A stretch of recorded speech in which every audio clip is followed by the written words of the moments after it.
वो नजर नहीं आ रही। अफसोस है मुझे इस चीज का। अगर ये दिन के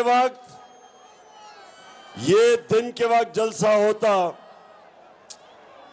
तो मैं समझता हूं कि कोहाट की तारीख का सबसे बड़ा जलसा आज है।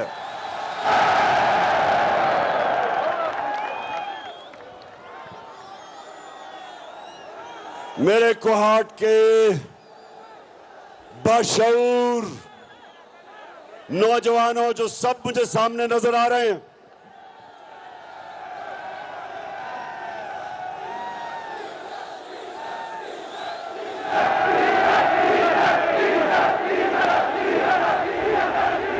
ये ठीक है आपकी बात कि पेट्रोल और डीजल की कीमतें बढ़ने लगी हैं।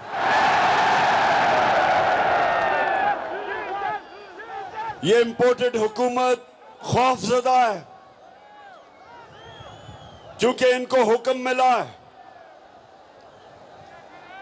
जिधर से ये इंपोर्ट हुए हैं उधर से हुक्म मिला है कि पेट्रोल और फजल रहमान की कीमत बढ़ाई जाए,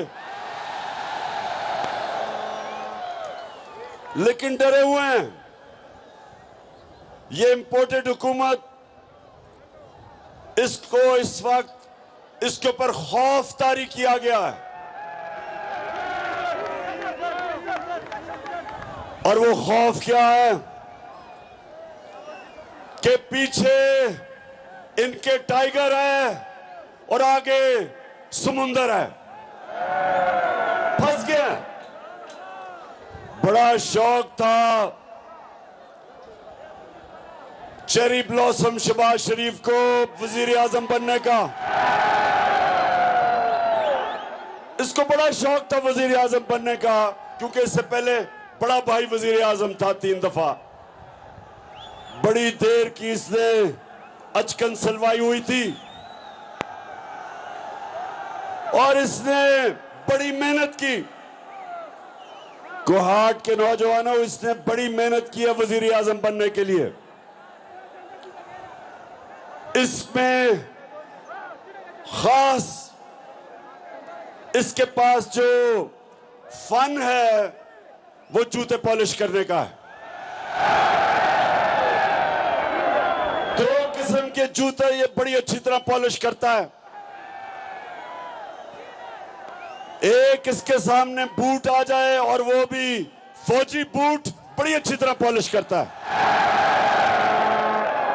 और दूसरा अमेरिकी एम्बेसी से कोई बूट आ जाए वो भी बड़ी अच्छी तरह पॉलिश करता है। तो इसने बूट पॉलिश कर करके आखिर में वहां पहुंचा। तो अब सबसे ज्यादा इसके कौन मजे ले रहा है? वो एक ऐसा आदमी है जिसकी पैसा बीमारी है, जिसका नाम जरदारी है। जरदारी आज वैसे वाकई नून लीग के मुकाबले में वो वाकई जरदारी इन सब पे भारी है। नून लीग पे वो बड़ा मजे ले रहा है। सारी गालियां महंगाई की, जो रुपया गिर रहा है, स्टॉक एक्सचेंज गिर रहा है, वो शहबाज शरीफ को पड़ रही हैं। और जरदारी फेडरल गवर्नमेंट में भी बैठा है और सिंध के ऊपर भी कब्जा करके बैठा है। तो कोहाट देखें, एक कुरान में अल्लाह कहता है एक प्लान इंसान बनाता है और दूसरा ऊपर वाला अल्लाह बनाता है, और कामयाब सिर्फ एक होता है। तो इन्होंने बड़ा स्कीम किया था, साजिश की थी, बड़ी मिन्नतें करके, जूते पॉलिश करके, सबने मिलके, 3 स्टूजेस, एक उसमें डीजल, दूसरा जरदारी और तीसरा चेरी ब्लॉसम, इन तीनों ने जोर लगा के हमारी हुकूमत गिराई। लेकिन आज जिस तरह मैंने कहा, आगे समुंदर और पीछे टाइगर, फंस गया शहबाज शरीफ। और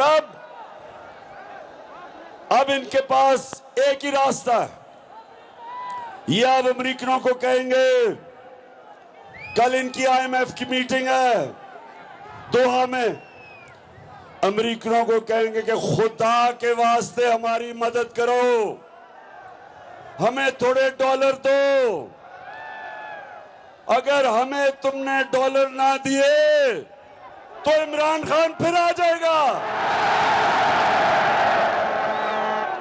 लेकिन मेरे कोहाट के नौजवानों, मैं अमेरिकनों को बहुत अच्छी तरह जानता हूं। वो कभी अपने डॉलर ऐसे नहीं देते। वो अगर डॉलर देंगे तो इनको पहले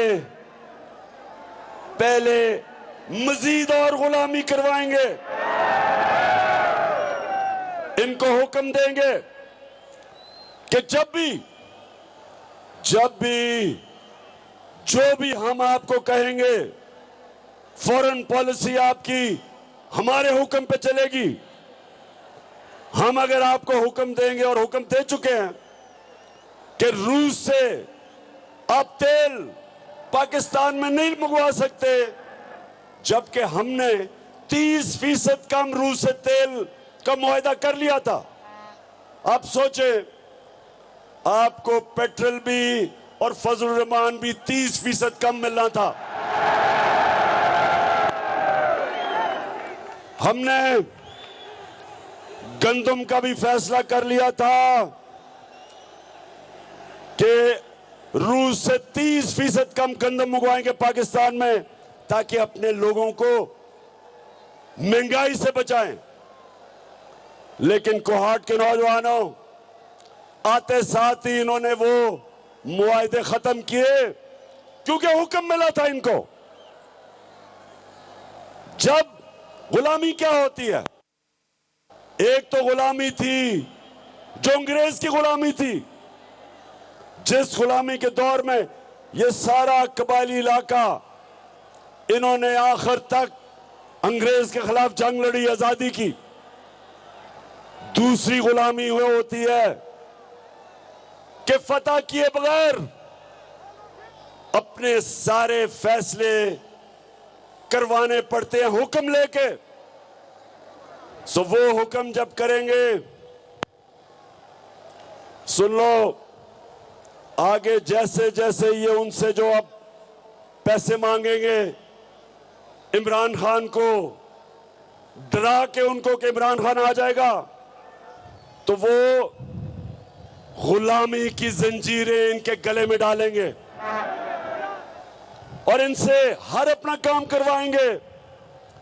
जिस तरह कोहाट के लोगों, आप तो सब जानते हैं, जब हमने अमेरिका की जंग में शिरकत की, यहां तो कबायली इलाके से आप करीब हैं, आपको तो पता है कि कितना नुकसान हुआ कबायली इलाके में और आप में, सारा पख्तूनख्वा में। आप सब जानते हैं। हाथ खड़ा करके बताएं, आप जानते हैं क्या हुआ? 35 लाख लोग कबायली इलाके से उन्होंने नकल मकानी की, उनके घर उजड़ गए।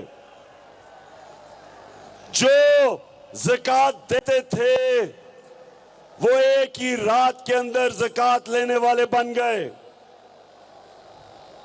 पर्दा था घरों में, पर्दादार ख्वातीन को निकलना पड़ा, नकल मकानी करनी पड़ी। क्यों? क्योंकि उस वक्त के हुक्मरान ने जब धमकी पड़ी अमेरिकनों से, तो उसने घुटने टेक दिए और उस जंग में पाकिस्तान को ले गया, जिसमें पाकिस्तान का ना लेना था ना देना था। हमारा क्या, हमारी वो जंग ही नहीं थी, लेकिन धमकी मिली, ऑर्डर मिला कि अगर आप ना गए तो हम ये कर देंगे आपसे। और तब जनरल मुशर्रफ उनके सामने घुटने टेक गया और 80,000 पाकिस्तानियों ने कुर्बानी दी। सबसे ज्यादा नुकसान कबायली इलाके के लोगों को हुआ। ड्रोन अटैक्स हुए। आपको तो यह इल्म होगा कि किस तरह कबायली इलाके के लोगों के ऊपर जुल्म हुआ, ड्रोन अटैक होता था, जो भी मरता था कहते थे जी दहशतगर्द है। कभी तफ्तीश नहीं हुई क्योंकि हुकूमत मिली हुई थी अमेरिकनों के साथ, उनको इजाजत दी थी कि वो आके हमारे मुल्क में लोगों को कत्ल करें, और ये होती है गुलामी। नौजवानों, ये होती है गुलामी जिसके खिलाफ मैं आज आपके पास आया हूं कि आपने मेरे साथ मिलकर हकीकी आजादी की जंग लड़नी है। आप तैयार हैं इस्लामाबाद के लिए? मैं तो अभी मोटरवे से आया हूं, माशाल्लाह सड़क भी अच्छी हो गई है, जल्दी पहुंच जाएंगे आप वहां। तैयार हो? ऊपर से अल्लाह ने मौसम भी ठीक कर दिया है। जो लोग कहते थे बहुत गर्मी है, ऊपर वाले ने हमारे लिए, वैसे भी नौजवानों को तो वैसे भी गर्मी नहीं लगती। मैं तो वैसे भी 21 साल गर्मी में खेलता रहा हूं, मुझे तो गर्मी नहीं लगती। और अगर मुझे गर्मी नहीं लगती तो कोहाट के नौजवानों को भी नहीं लगती। सो हमने वो करना है। हमने अपने मुल्क को इन चोरों से जो हमारे ऊपर मुसल्लत किए गए और जिन्होंने मुसल्लत किए, हमने उनको एक पैगाम देना है कि ये एक आजाद मुल्क है। आजाद मुल्क का मतलब, आजाद मुल्क का मतलब जो, वैसे ये लाइटें ऑन करें ताकि लोग देख सकें कितनी पब्लिक आई है। आजाद मुल्क का मतलब वो था जब आज से 75 साल पहले तहरीक पाकिस्तान चली थी और हमारे बड़ों ने अवाम को कहा था, मुसलमानों को, कि पाकिस्तान का मतलब क्या, और ला इलाहा इल्लल्लाह का मतलब ये कि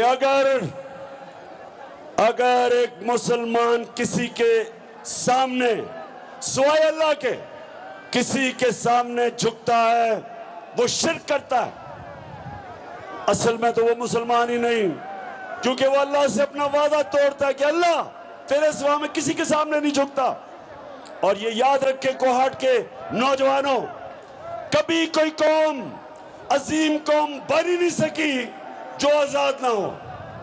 कभी गुलाम या इंसान या कौम जो गुलाम होते हैं वो जमीन पे रेंगते रहते हैं, वो इकबाल के शायर नहीं बन सकते, उनकी परवाज ऊपर नहीं होती, वो सिर्फ आजाद इंसान ऊपर जाता है। जो मैं बार बार लोगों को कहता हूं कि सीरत नबी हमने इसलिए स्कूलों में पढ़ाने की कोशिश की, और इंशाअल्लाह अगर इन्होंने रोक भी दी, हम पढ़ाएंगे अपने बच्चों को सीरत नबी, क्योंकि सिर्फ तब आपको पता चलेगा कि मेरे नबी सल्लल्लाहु अलैहि वसल्लम ने कैसे दुनिया की तारीख का सबसे बड़ा इनकलाब लेके आया मदीना में, सिर्फ एक चीज पे कि ला इलाहा इल्लल्लाह, कोई नहीं है खुदा सिवाय अल्लाह के। इंसानों को बड़े इंसान बना दिया। कभी जो इंसान आजाद नहीं होता, फिर से याद रख लें, वो कभी बड़े काम नहीं कर सकता। कोहाट, मैं आपके सामने कोई सियासी तकरीर नहीं कर रहा, मैं तबलीग कर रहा हूं। मैं आपको आपका दीन सिखा रहा हूं। नमाज में जब आप पढ़ते हैं, जब आप नमाज में सिर्फ एक चीज अल्लाह से मांगते हैं, आप क्या मांगते हैं? सिर्फ एक चीज अल्लाह से नमाज में जब 5 वक्त पढ़ते हैं, क्या मांगते हैं? आप एक चीज मांगते हैं कि अल्लाह उनके रास्ते पे लगा जिनको तूने नेमतें बख्शी, उनके रास्ते पे नहीं जो तबाही के रास्ते पे चले गए। आज पाकिस्तानियों, हम वो दो रास्ते हमारे सामने, एक है तबाही का रास्ता और गुलामी का रास्ता, दूसरा नबी सल्लल्लाहु अलैहि वसल्लम का रास्ता, हमारी अजमत का रास्ता, मुश्किल रास्ता। हमारे नबी का रास्ता आसान नहीं था, मुश्किल रास्ता था, लेकिन वो इंसान की और कौम की अजमत का रास्ता था। ये दो रास्ते आपके सामने, एक तरफ गुलामी, दूसरी तरफ आजादी, एक तरफ राय हक, दूसरी तरफ ये चोर, एक तरफ अमर बिल मारूफ, हुक्म है अल्लाह का कि अच्छाई के साथ खड़े हो, बुराई के खिलाफ जहाद करो। एक तरफ आपके सामने वो लोग हैं जो इस मुल्क में कोशिश कर रहे हैं कि यहां का निजाम ठीक हो, अदल और इंसाफ आए, चोरों के खिलाफ कार्रवाई हो, करप्शन के खिलाफ हो। दूसरी तरफ पाकिस्तान के वो डाकू जो 30 साल इस मुल्क को लूट रहे थे, वो खड़े हैं। ये हमारे लिए सामने दो रास्ते हैं। अमर बिल मारूफ ने, अल्लाह ने हमें हुक्म दिया, इन दो रास्तों में फैसला करो। अल्लाह ने हमें ये इजाजत ही नहीं दी कि आप न्यूट्रल हो जाओ, बीच का कोई रास्ता नहीं है। और इसलिए जो मैं आपको तैयार करने आया हूं, इस्लामाबाद की हकीकी आजादी की मार्च, मुझे जरा कोहाट फिर जरा बताओ, हाथ उठा के कि आप तैयार हैं उसके लिए। तो कोहाट, कोहाट, मैं आप भूल ना जाऊं, मैं आज एक बड़ा अजीम इंसान, ख्याल जमान, उसको मैं आज याद करना चाहता हूं। हमारे पार्टी में थे और अल्लाह प्यारे हो गए, तो मैं आज ख्याल जमान को खास तौर पे और उनकी फैमिली को याद करना चाहता हूं। इन्होंने हमारे साथ जद्दोजहद की थी। तो कोहाट, आज जो आपके सामने हुकूमत है, चेरी ब्लॉसम की, बूट पॉलिश, ये याद रखें कि सारों हमें कहते रहे कि जी हम बड़े तजर्बाकार हैं, हमें कहते रहे कि आप नाहिल हैं, और कहते रहे कि जब भी आप अवाम में जाएंगे तो लोग आपको बुरा भला कहेंगे, आप छुपते फिरेंगे। अब अल्लाह का करम ये है कि ये छुपते फिर रहे हैं और ये देखें लोग निकल के हमें इज्जत दे रहे हैं। ये अल्लाह का कमाल है, इज्जत देने वाला है। तो इन्होंने कहा कि तजर्बाकार हैं, किधर गया वो तजर्बा? मुल्क का माइशत का तबाह कर दी इन्होंने। महंगाई हमें कहते थे, और इनके पैसे दिए हुए एंकर और जो मीडिया हाउस इनसे पैसे बना रहे थे, हर रोज हमें याद कराते थे कि बहुत महंगाई हो गई।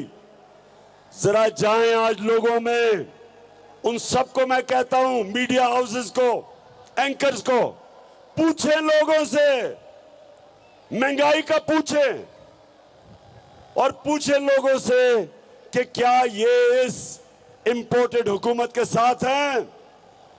तो जो माइक लेके जाएगा, दो अवाम से दो आवाजें सुनेगा, एक सुनेगा गद्दार और दूसरा सुनेगा चोर।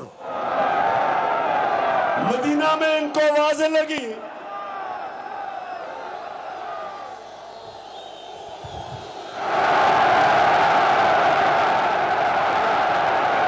अच्छा मैं समझ गया, आप कह रहे हैं 3 आवाजें लगेंगी, एक चोर, एक गद्दार और एक डीजल। अच्छा, हमारी कोहाट सुने जरा, बड़ी मुश्किलों से हमारी असेंबली पहली दफा कितने सालों में एक असेंबली डीजल के बगैर चल रही थी। तो डीजल भी इनके साथ मिल गया और इन्होंने ये साजिश की। और देखें, अब सबने कहा बड़ा शहबाज शरीफ बड़ा तजर्बाकार है, सुबह 7 बजे उठ जाता है और सारी जगह भागा फिरता है। अब किधर शहबाज शरीफ, बताओ जरा। हमने आपका जो बैंकरप्ट दिया पाकिस्तान, दिवालिया निकाल के हमें दिया, हमें फख्र है कि हमने हर मुश्किल वक्त से निकाला। हमने उसको कोरोना के दौर में निकाला। कोरोना 100 साल में एक दफा इतनी बड़ी वबा आती है, बुरान आता है। और अगर ये होते तो आज यहां लोग भूखे मर रहे होते, क्योंकि इन्होंने बार बार मुझे कहा 3 महीने कि इमरान खान बंद करो, लॉकडाउन लगाओ, मुल्क को बंद करो। और हर जगह में इनसे और इनका सिंध की हुकूमत से एक ही सवाल पूछता था कि अगर मैं बंद करूंगा, लॉकडाउन लगाऊंगा, तो दिहाड़ीदार का क्या होगा, गरीब आदमी का क्या होगा, वो किधर से खाना लेके आएगा। सारा वक्त मैं इनसे पूछता था, इनको कोई परवाह गरीब आदमी की नहीं थी। बार बार इनकी, अगर आप सोशल मीडिया पे जाएं, इनकी सारों की तकरीरें हैं मेरे खिलाफ कि इमरान खान लॉकडाउन नहीं लगा रहा, तो पर FIR काटनी चाहिए। और आज ये है, अल्लाह अल हक है, सच का खुदा है। अल्लाह का करम देखे कि दुनिया आज मानती है कि वो मुल्क जो 190 मुल्कों में से जो ऊपर के 4-5 वो मुल्क जिन्होंने सबसे बेहतर कोरोना के अंदर अपने लोगों को बचाया, अपनी मायशत को बचाया, अपने गरीब को बचाया, वो मुल्क 5 मुल्कों में से एक मुल्क पाकिस्तान है। और जब इन्होंने हमारी गवर्नमेंट गिराई, इस मुल्क में सबसे ज्यादा डॉलर आ रहा था। हमारे जो बैरून मुल्क पाकिस्तानी, जो हमारा सबसे बड़ा असासा, उन्होंने 31 अरब डॉलर पाकिस्तान भेजा, रिकॉर्ड, जिसमें कोहाट से भी कितने बाहर काम करते हैं, उन्होंने हमें पैसा भेजा। उन्होंने पाकिस्तान के अंदर सरमायाकारी करने के लिए प्रोग्राम बनाए। हमने सबसे ज्यादा एक्सपोर्ट्स की, हमने इंडस्ट्री उठाई, हमने अपने किसानों को उठाया, किसानों को पैसा दिलवाया। जो शुगर माफिया किसानों को पैसा नहीं देता था, हमने किसानों को पैसा दिलवाया, कीमत दिलवाई, सही पैदावार की कीमत दिलवाई, किसानों के पास पैसा आया, उन्होंने अपनी जमीन पे लगाया। रिकॉर्ड पैदावार पाकिस्तान में 5 बड़े फसलों की हुई। 60% पाकिस्तान में खुशहाली आई। उसके अलावा 50 साल के बाद हमने बड़ी 5 डैमें शुरू की। पाकिस्तान में 50 साल के बाद डैमें बननी शुरू हुई। यहां भी बन रही है मुमन डैम, जो पेशावर को तब्दील कर देगी। सस्ती बिजली, पानी किसानों के लिए। बादशाह डैम, दासू डैम, बड़ी डैम शुरू की, जो 50 साल तक पाकिस्तान में डैमें नहीं बनी। उसके बाद मौसम की तब्दीली रोकने के लिए हमने 10 अरब दरख्त लगाने का प्लान बनाया अपने आने वाली नस्लों के लिए, ताकि आपकी जिंदगी बेहतर हो। पहली दफा पाकिस्तान में हुआ, ये हमने किया। करप्शन रोकी, सड़कों के ऊपर नेशनल NHA, नेशनल हाईवे जो अथॉरिटी, सुने जरा कोहाट के लोगों, आपके पख्तूनख्वा का हमने वजीर लगाया मुराद सईद। 1000 अरब रुपया उसने बचाया, 1000 अरब रुपया।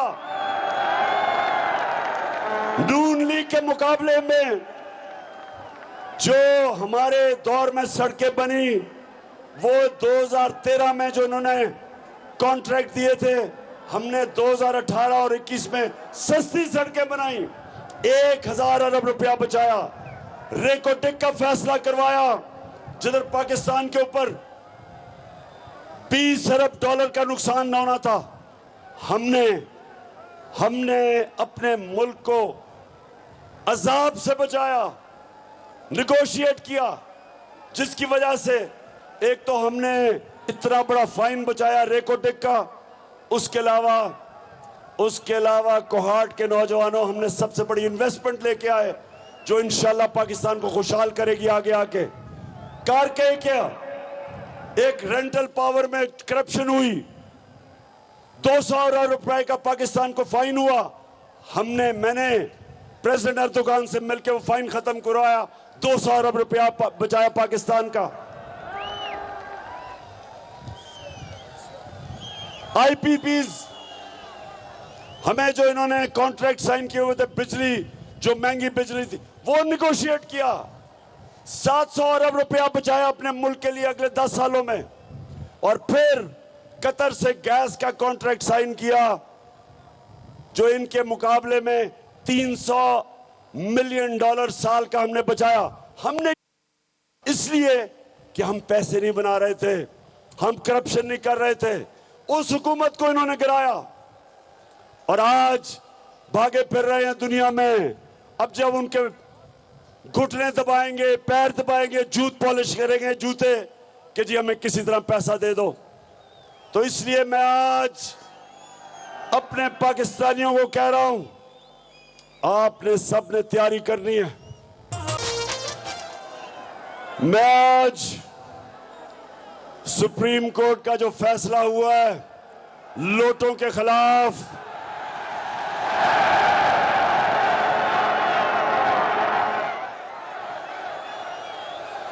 हम सुप्रीम कोर्ट आपका शुक्रिया अदा करते हैं क्योंकि आपने इस मुल्क की इखलाकियात को जो ये गिरा रहे थे, ये जो सारे डाकू ऊपर बैठे हैं जिन्होंने हमारी इखलाकियात को पूरा खत्म करने की कोशिश की है, सुप्रीम कोर्ट ने आज पाकिस्तान की इखलाकियात को गिरने से बचाया। जो लोग अपनी वोट बेचते हैं, अपने हल से, अपने लोगों से गद्दारी करते हैं, आइन से, जमहूरियत से गद्दारी करते हैं, शुक्र है कि आज सुप्रीम कोर्ट ने उनकी वोट को रद्द कर दिया।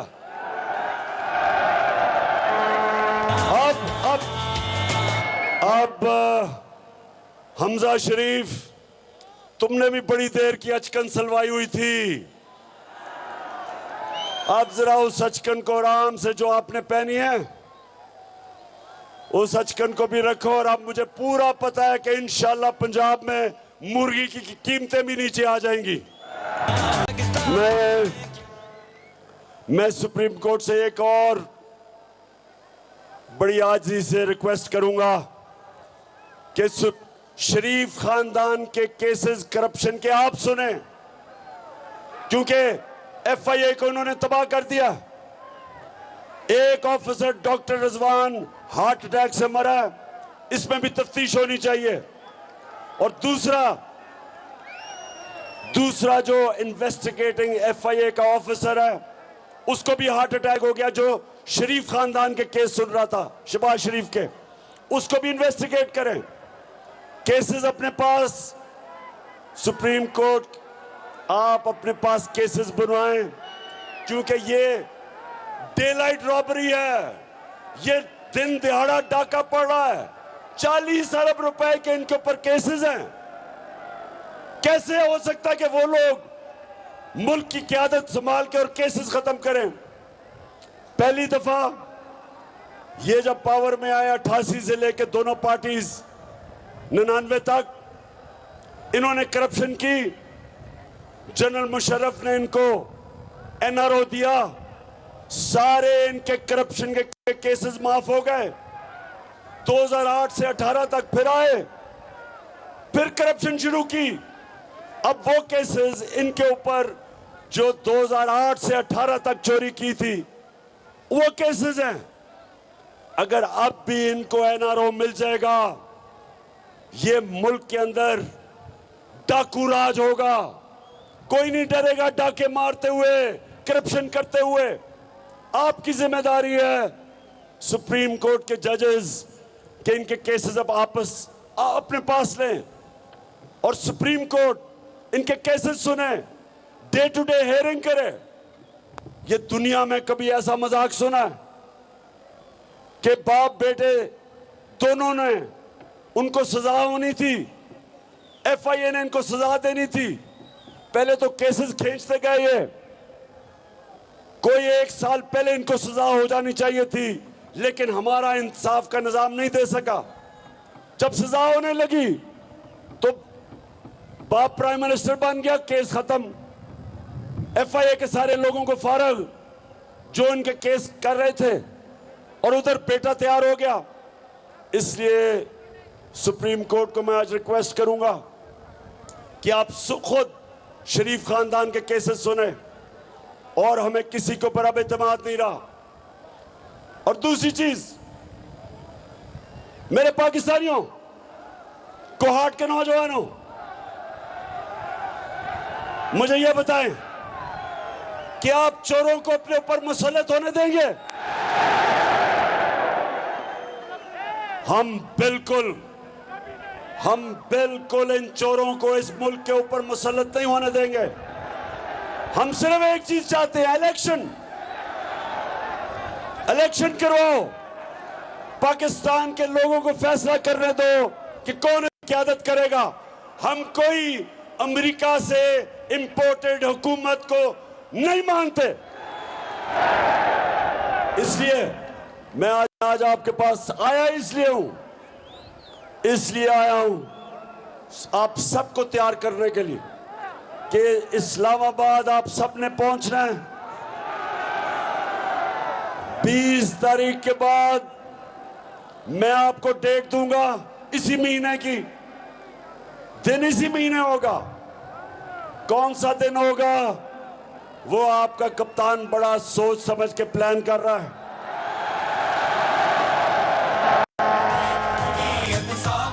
अच्छा,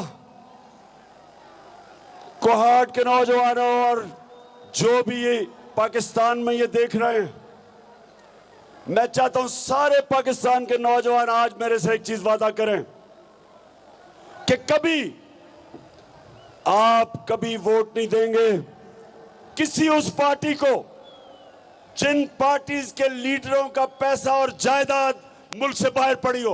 वादा करें मेरे से, क्योंकि नौजवानों, जब मैं प्राइम मिनिस्टर था तो जब भी बाहर से दूसरा मुल्क से कोई वजीर मुझे मिलने आता था या प्राइम मिनिस्टर, तो सबसे पहले मुझे बताया जाता था कि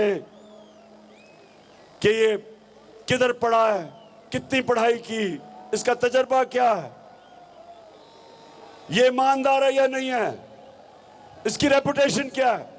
एक एक चीज उसकी पहले मुझे बताई जाती थी मेरे मिलने से पहले। तो जब आसिफ जरदारी बाहर जाता था तो वो सारे कहते थे कि देख के इसे हाथ मिलाना, आपकी उंगलियां चोरी कर लेगा। नवाज शरीफ और आसिफ जरदारी बाहर जाते थे, उनके सारे मगरिब के लीडर्स को पता होता था कि इनके पैसे किधर पड़े हैं, इन्होंने कितनी करप्शन की, सब पता होता था उनको। तो कभी ये उनके सामने आंखों में आंखें डालकर बात नहीं कर सकते, ये कभी एब्सोल्युटली नॉट नहीं कह सकते। वो जब हुक्म करेंगे कि जनाब हमें अफगानिस्तान के लिए पाकिस्तान में बेसिस चाहिए, ड्रोन अटैक करने के लिए बेसिस चाहिए, ये इनमें कभी जुर्रत नहीं होगी ना करने की, क्योंकि ये पैसे के गुलाम है, पैसा बाहर पड़ा है। तो इसलिए एक तो आपने ये मेरे से वादा करना है कि आपने कभी जिस पार्टी के भी सरबराह के पैसे बाहर पड़े हों, आपने उस पार्टी को वोट नहीं देना। दूसरा, नौजवानों, ज़हन में अपने डाल लें कि कभी कभी आपने गुलामी कबूल नहीं करनी। हम आजाद लोग हैं, हम ला इलाहा इल्लल्लाह अल्लाह से वादा करने वाले लोग हैं। हम अगर किसी के सामने झुकते हैं, हम छोटे से इंसान रह जाते हैं। इंसान वो तकड़ा होता है जो अपने पैर पे खड़ा होता है। जो इंसान वसाखियां लेके फिरता है, उसकी टांगें कमजोर हो जाती है। और इसीलिए जब ये जाते हैं बाहर तो इनकी कांपें टांगती हैं, क्योंकि कमजोर लोग हैं। इसलिए नौजवानों, मैं आप सबसे वादा लेना चाहता हूं कि हम आजाद लोग हैं। कुर्बानियां दे के पाकिस्तान बना था, लाखों लोगों ने कुर्बानियां दी थी। हमारा लीडर कायदे आजम गुलाम हिंदुस्तान में एक आजाद इंसान था। हम वादा करते हैं, मेरी कौम, हम वादा करते हैं कि हम सिवाय अल्लाह की किसी की गुलामी नहीं करेंगे। हम हैं दुनिया की तारीख का सबसे अजीम लीडर, जो ना कभी ऐसा आया है ना कभी आएगा। हमारे नबी सल्लल्लाहु अलैहि वसल्लम वो हमारे लीडर जिनकी हम उम्मत हैं, उन्होंने हमें सिखाया था कि कोई नहीं है खुदा सिवाय अल्लाह। इसलिए ये बहुत जरूरी है कि आज हम खड़े हों, एक पूरी मेरी कौम खड़ी हो। और जब आप इस्लामाबाद में जाएंगे तो हमेशा के लिए ये जो गुलाम है, पैसे के गुलाम है, हमेशा के लिए इनसे आजाद हो जाएंगे इंशाअल्लाह। मेरे कोहाट के लोगों, मैं आपका इस शानदार जलसे का दिल से आपका शुक्रिया अदा करता हूं। मुझे सिर्फ अफसोस है कि इतना बड़ा स्टेडियम जो भरा हुआ है, आधा स्टेडियम नजर ही नहीं आ रहा क्योंकि लाइटें नहीं हैं। शेरियार अफरीदी का इंतजाम इतना कमजोर था,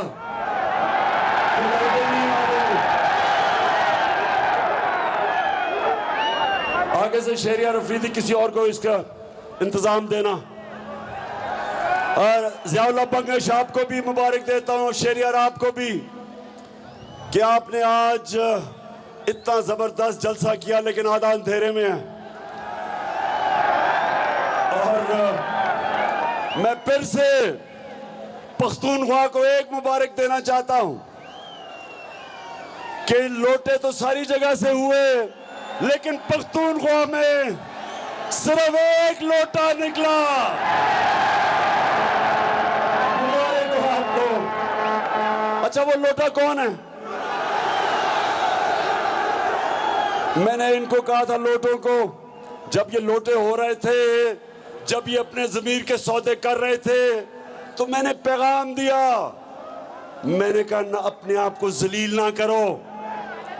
ये सारी जिंदगी लोग आपको याद करेंगे, आपकी सोशल मीडिया पे शक्लें आएंगी, हमेशा आपकी शक्लों के साथ लोटा लिखा जाएगा। आपके बच्चों की जो शादियां होंगी, आपके बेटे की बीवी कहेगी तुम्हारा बाप लोटा था। तो लानत है ऐसे पैसे की, लानत है कि ऐसा पैसा लेके अपने जमीर को बेचो। ये वो पाकिस्तान नहीं रहा, वो छांगे मांगे वाला पाकिस्तान नहीं रहा। क्योंकि एक तरफ पीपल्स पार्टी थी, दूसरी तरफ नून लीग, दोनों लोगों को खरीद रही थी, बेच रही थी। अब आपके सामने तहरीक इंसाफ है। ना हम किसी लोटे को खरीदते हैं और ना हम कभी किसी लोटे को माफ करते हैं।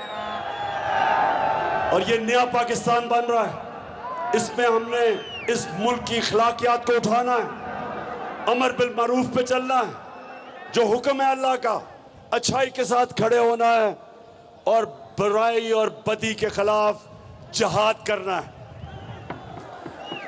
कोहाट, पाकिस्तान जिंदाबाद, पाकिस्तान पाइंदाबाद। और फिर से इस शानदार जलसे का आपको खिराज तहसीन भी पेश करता हूं, आपका शुक्रिया अदा भी करता हूं।